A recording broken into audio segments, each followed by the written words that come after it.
60 ہجری ہے۔ حضرت امیر معاویہ رضی اللہ تعالی عنہ صحابی رسول ہیں، کاتب وحی ہیں۔ ہم اہل سنت والجماعت حضرت امیر معاویہ کی بے ادبی کو کفر سمجھتے ہیں۔ حضرت امیر معاویہ صحابی رسول ہیں اور کاتب وحی ہیں۔ صحابی پر تنقید کرنے کا مسلمان کو حق اسلام نے نہیں دیا، قرآن نے نہیں دیا، نبی نے حق نہیں دیا کہ میرا کوئی امتی میرے صحابی پہ انگشت نمائی کرے۔ صحابہ کا معاملہ صحابی جانے، نبی جانے، خدا جانے،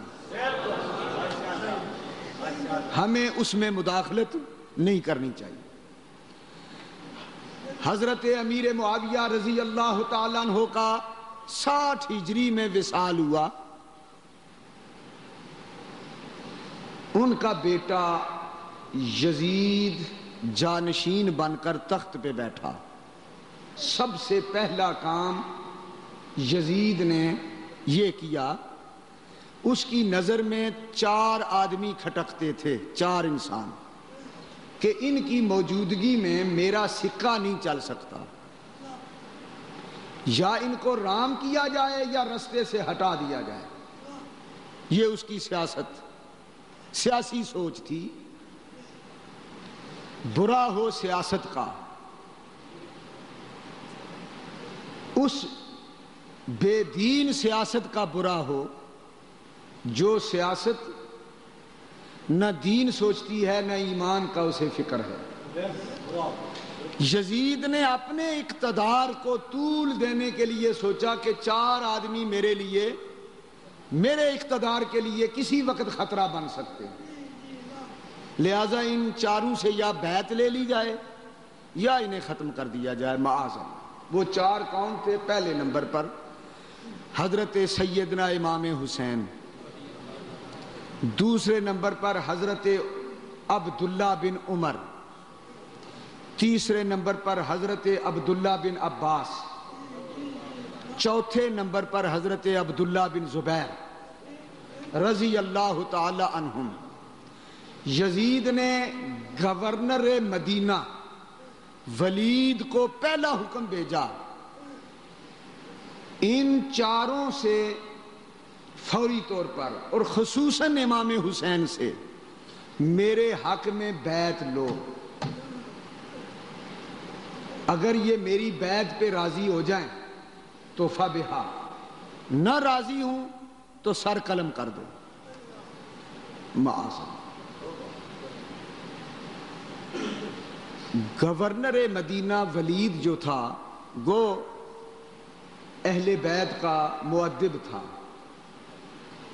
لیکن یہ سوچ کر کہ اگر یزید کی بات کا کچھ تعمیل کا سلسلہ نہ کیا تو میری جان بھی خطرے میں، اس نے باری باری ان حضرات سے رابطہ کیا، سوائے مایوسی کے کچھ بھی نظر نہ آیا۔ آخر ایک دن تنگ آ کر اس نے سیدنا امام حسین کو سر شام گورنر ہاؤس میں طلب کیا، مدینے کے گورنر ہاؤس میں۔ حضرت امام حسین نے فرمایا میں اس وقت فارغ نہیں، کل آؤں گا۔ سبحان اللہ۔ کل آپ گئے،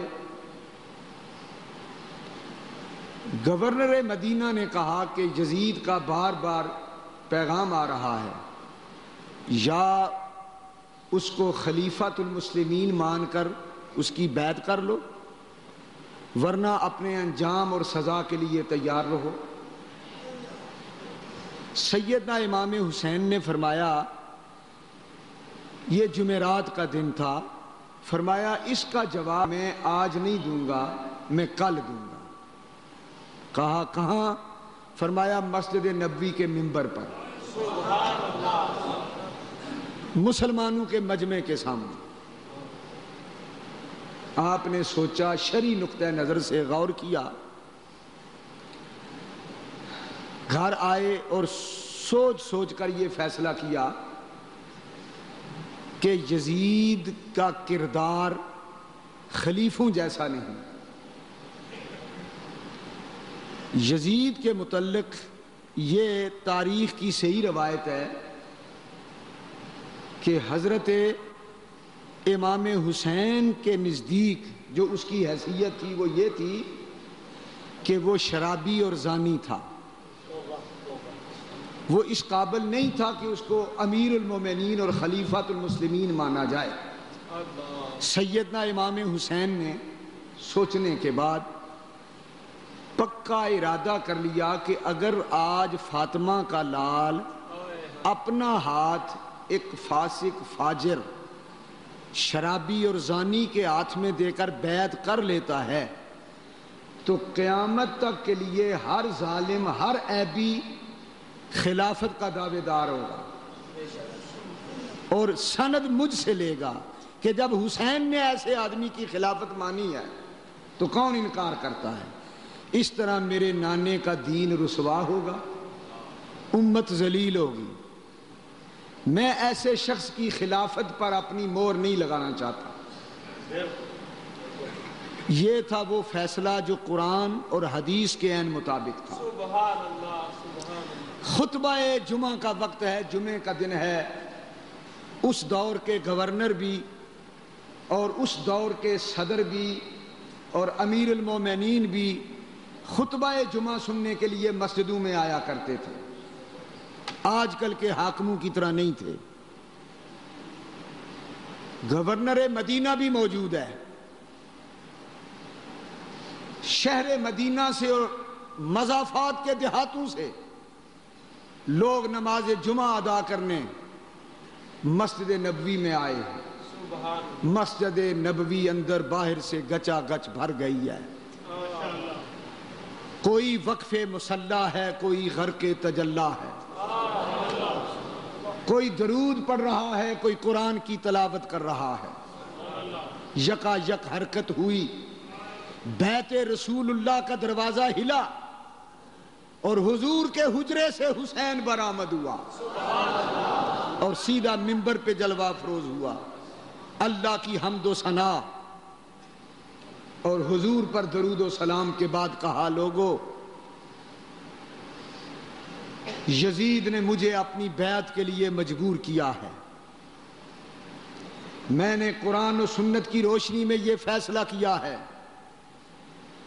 کہ شریعت میں کبھی بالجبر بیعت لی نہیں جاتی, مسلمانوں پہ طاقت سے حکومت کی نہیں جاتی. یزید کا جو کردار ہے وہ آپ سب کے سامنے ہے.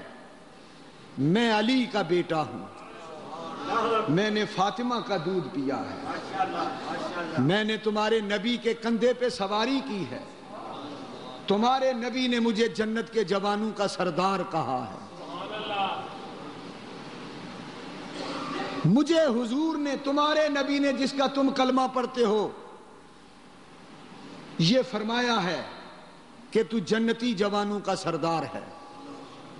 بتاؤ اگر میں ایک فاسق و فاجر زانی اور شرابی کو خلیفہ رسول مان لوں اور اس کی خلافت علی منہاج الرسالت تسلیم کر لوں تو قیامت تک اس دین کا کیا بنے گا؟ امت کا پرسان حال کون ہوگا؟ اور جو خلافت کی مٹی پلید ہوگی اس کا ذمہ دار کون ہوگا؟